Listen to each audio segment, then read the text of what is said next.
Jack the Giant Slayer, The Seeds of Destiny, continues. Jack returned to the village with a renewed sense of purpose. Armed with the hermit's journal and his growing knowledge of the giants, he devised a plan to face them once more. This time, he sought to challenge Fa, the swift giantess. He chose the forest as his battleground, its dense trees and uneven terrain providing an advantage against her speed.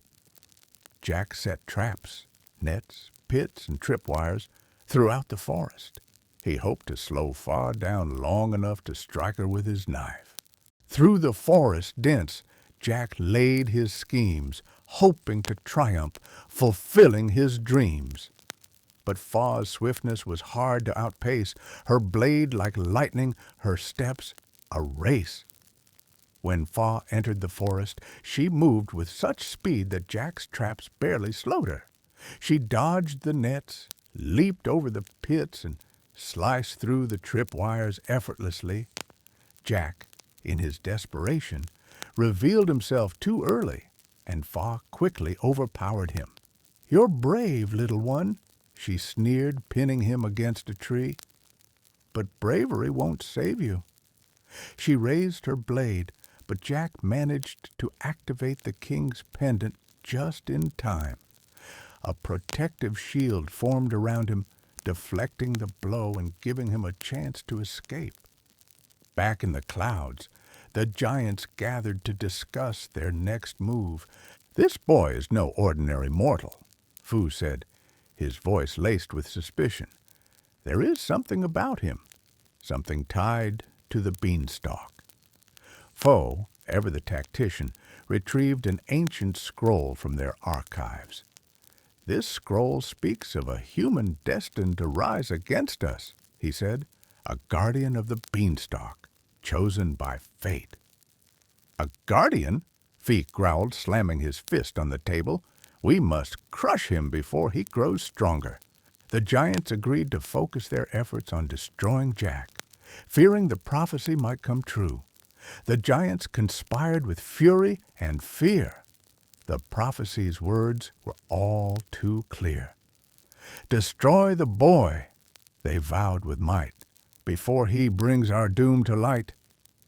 Jack's second failure weighed heavily on him. He sat by the beanstalk, staring up at its towering vines, feeling the weight of his destiny. The villagers, though grateful for his efforts, began to lose hope. "Maybe we should cut the beanstalk down," one elder suggested. "It's the source of our suffering." "No," Jack protested. "This is not just a curse, it's an opportunity. If we cut it down, we'll never know the truth about the giants or their world. I won't let fear dictate our actions." His words reignited a spark of hope in the villagers, who agreed to support him in any way they could. Jack spent weeks training and preparing for his next encounter with the giants. He studied the journal, learning about their habits, weaknesses, and individual strengths. He also sought the help of the villagers, who worked together to craft weapons and tools for him. Blacksmiths forged a lightweight yet durable sword, while farmers provided supplies for traps and diversions.